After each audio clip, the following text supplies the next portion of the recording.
Hello everyone. Today we are going to discuss about the modes of gear tooth failure, which is part of designing of spur gear.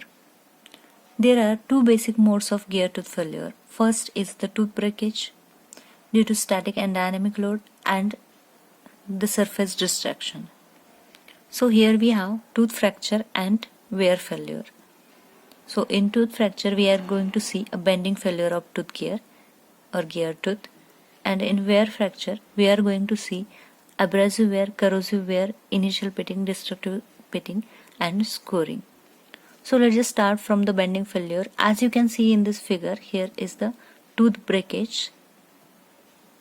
So that's why this bending failure is also called as tooth breakage. So in this tooth breakage we are considering that every gear tooth act as a cantilever beam, and if the total repetitive dynamic load acting on gear tooth is greater than the beam strength of the gear, then there will be a gear tooth failure. So when that repetitive dynamic load is greater than your beam strength, then there is a bending failure. So how we can avoid that particular bending failure? In order to avoid that bending failure, we need to change our parameters, or we need to just adjust our some parameters like module and face width, so that your beam strength of that particular tooth should be greater than the load. Now wear failure. First, in wear failure there is initial pitting. Now, what is pitting? Pitting is nothing but the small pores on the surface of gear tooth. So it is the surface fatigue failure which occurs to many repetitive Hertz contact stresses. Now maybe you know what is Hertz contact stresses. The stress close to area of contact between the two spheres of different radii. Okay, in other words we can say that it is the failure occurs when the surface contact stresses are higher than endurance limit.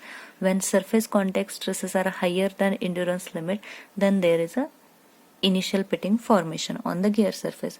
So small pits of 25 to 50 microns are formed over the surface. It will be increased further, and then it is called as destructive pitting. So as you can see in this picture, here the pitting formation start over the surface and then it will be increased on the tooth surface. So now let's just discuss about the destructive pitting.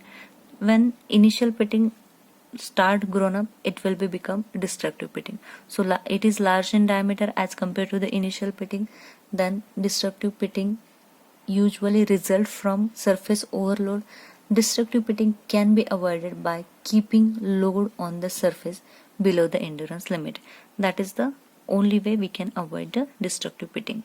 So here we have the picture of gear tooth, where due to the pitting the gear tooth will completely destroyed.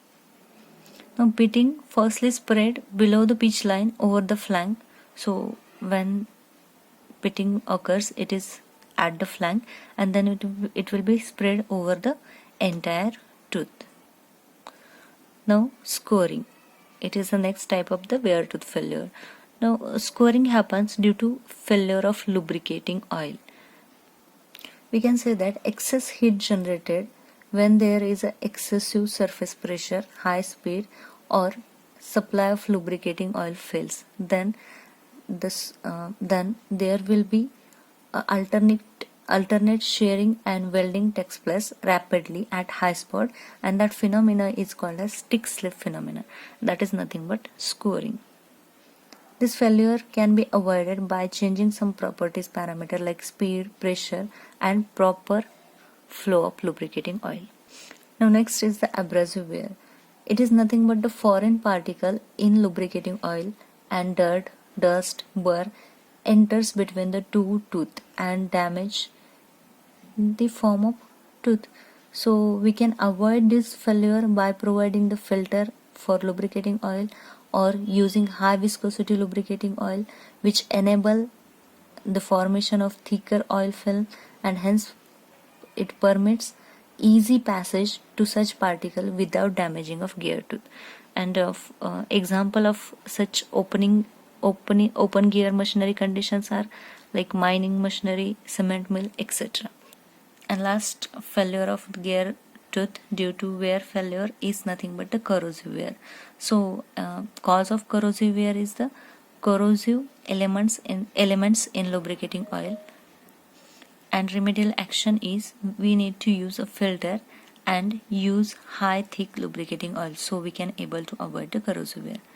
So this is all about the modes of gear tooth failure. I hope you get the concept. Thank you for watching video.